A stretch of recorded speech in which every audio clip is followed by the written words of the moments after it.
La nostra infantesa va ser a la Coria Vella, fins que va acabar la guerra. La Coria Vella, l'any 1815, se va establir, i els que comprava un lot allà damunt alliberava els fills del servici, perquè el govern era militar i tot era del govern. I si compraves un lot aquí a la Coria Vella o a la Calònia, t'alliberava els fills del servici. I el meu petit de Son Cervera va comprar un bocí per alliberar mon pare del servici. L'entrada era, a la dreta hi havia la cuina.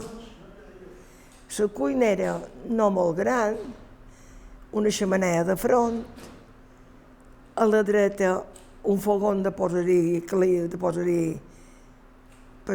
carbó a clius, amb una finestreta, i a l'altra part de la xemeneia hi havia el cossi que un temps feien bugades a les finques. Això era l'entrada de la cuina.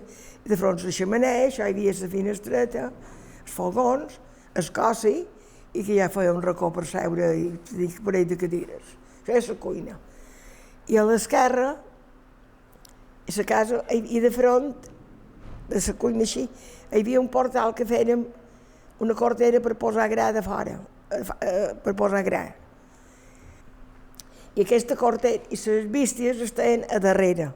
I aquesta cortera tenia un portal que podia anar a donar pas a les bísties. I a l'esquerra hi havia el replà que anava dalt, i del replà feia un escaló baix, que això havia estat un quarto perdut, com una païssa, i ho feren com un rebost. I aquí teníem les peces de formatge, les barres de formatge i un canyís penjat en 4 cordes, que era el revolt d'espà. Pastàvem un pic cada 8 dies, fèiem un relliu i una coca. I això durava no sé com ens durava aquell temps. 4 metres quadrats. Bé, el pot veure, està allà, està embocada. Però la meva neta hi va anar.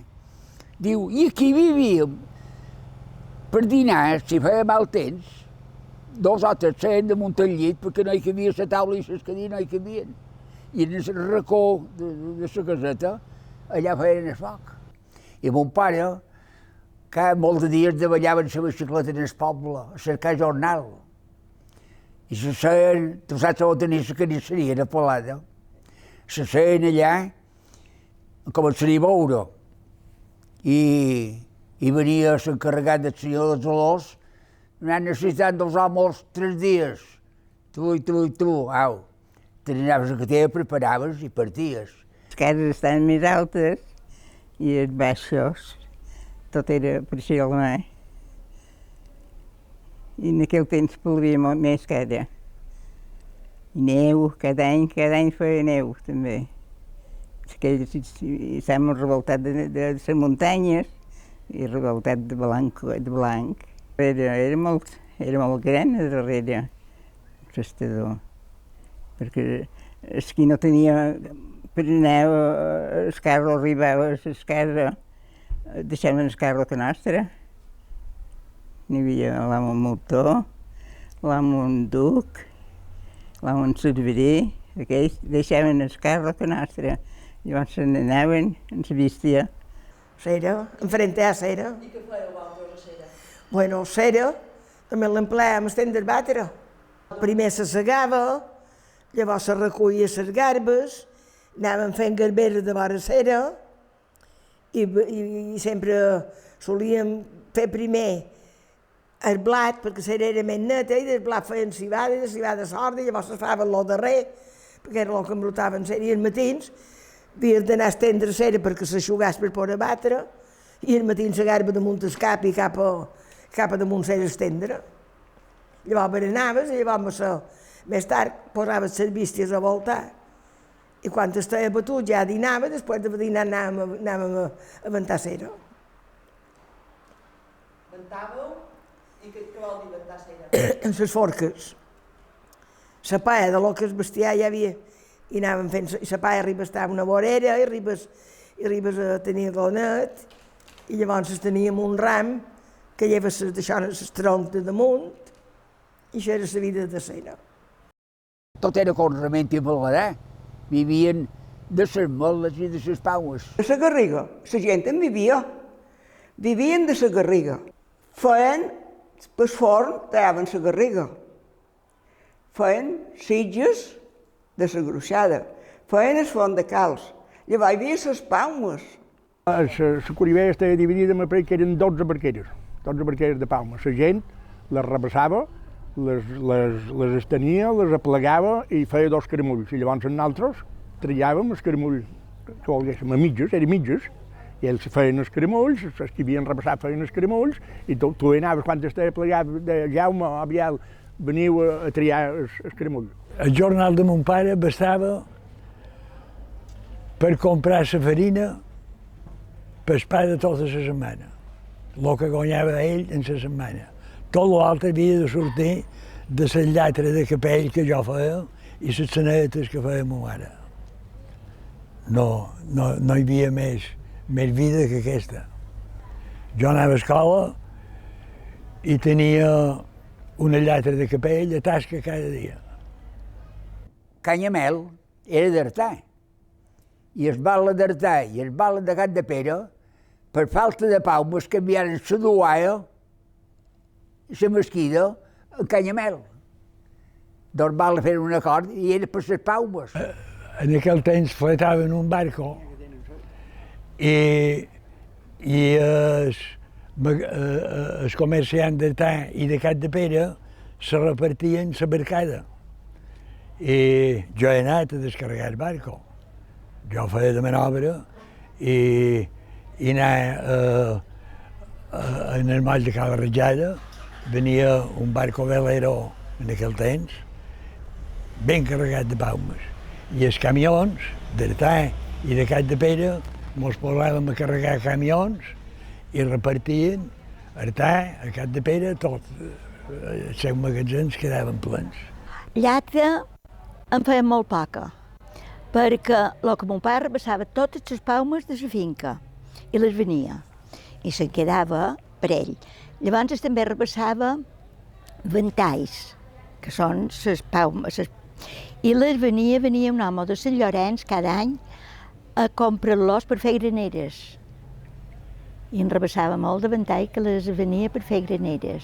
La meva germana major i ma mare, i nosaltres els vespres embrinyàvem paumes. La meva germana i ma mare tota la setmana feien bolsos i sanets, perquè al Capdepera i Artà vivien d'esfalbito i el dissabte ho duien a vendre.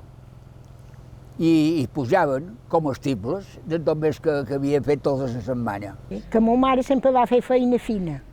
Per Antoni Seu, llavors per Gavellí, que ara ja no sé, va estar xerent, no sé si viu o mort, en Miquel Bassol, li deien, i sempre li duen feina fina a fer. I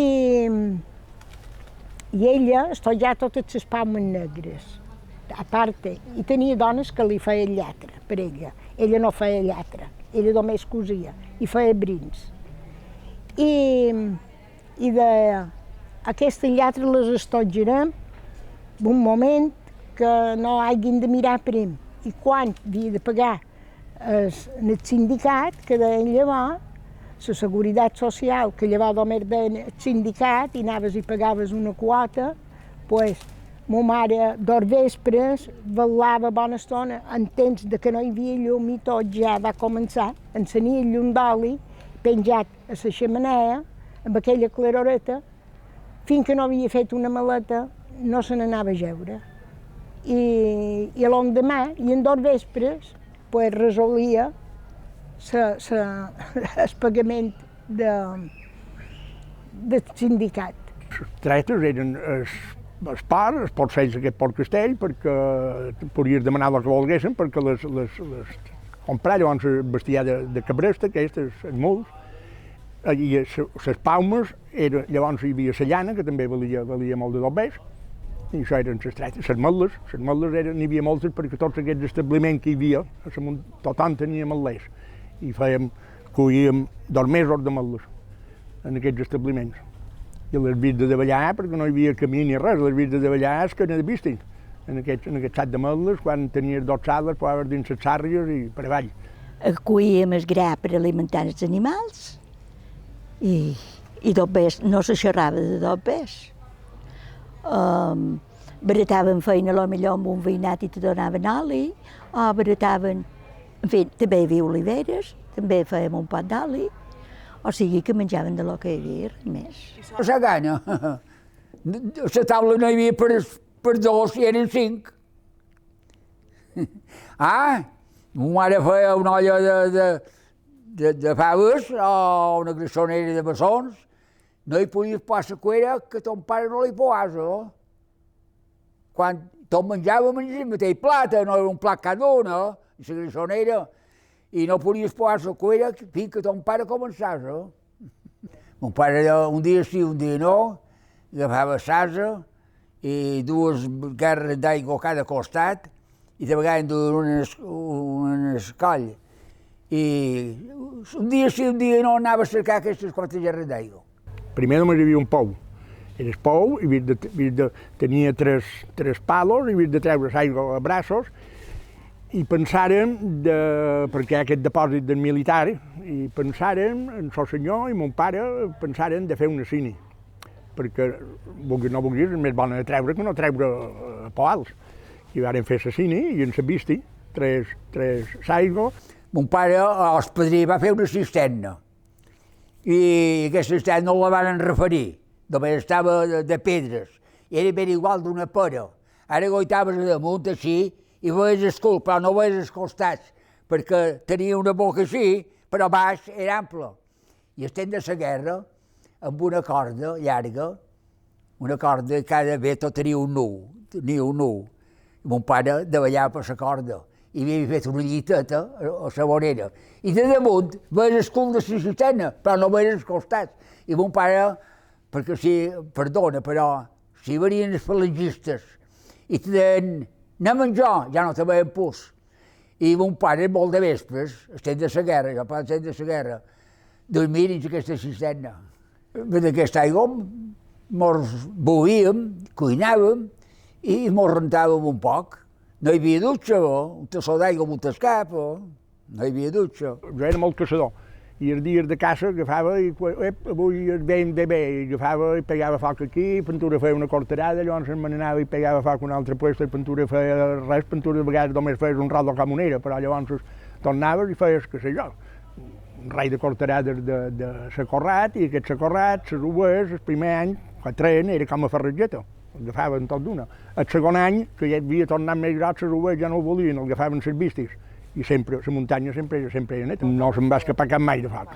I què feu? Un contrafoc? No, com que estàs rodejat de cada any, tu pegaves foc aquí i estàs ben segur que d'aquí 50 metres s'aturaria, perquè trobaves el corrat de l'any passat. No passava gent de pena. Ara, lo darrer ja se va fer impossible pegar foc, el darrer any que vaig estar, perquè encara no veien un pot de fum i ja tenies 50 persones vestides de verd que te revoltaven. I vaig dir a la punyeta foc i perquè... I era de cap vespre, els diumenges, un parell de dones de per allà, en sols al·lots, anàvem a l'ermita, a veure els ermitans, perquè llavors a l'ermita hi havia 8 o 9 ermitans, i anàvem allà, i de vegades els ermitans, perquè els ermitans tenien moltes cases de veies, i molt de vegades ens donaven un potet de mel. Sí, mon pare als vespres feia classes en joves veïnats. Hi havia un llogaret que hi havia 2 joves, llavors venia el porquer de Can Faro, llavors venien els de Sant Morell, o sigui que n'hi havia quants que venien cada vespre a escola. I vos imagineu, venien amb una manta embolicada perquè o feia brusca o feia mal temps, fred. Vaig ser molt feliç a la Coribeu. Vaig ser molt feliç, tant del lot com de més grans, vaig ser molt feliç a la Coribeu. Per jo, molt feliç. Ojalà pogués viure tan feliç com llavors.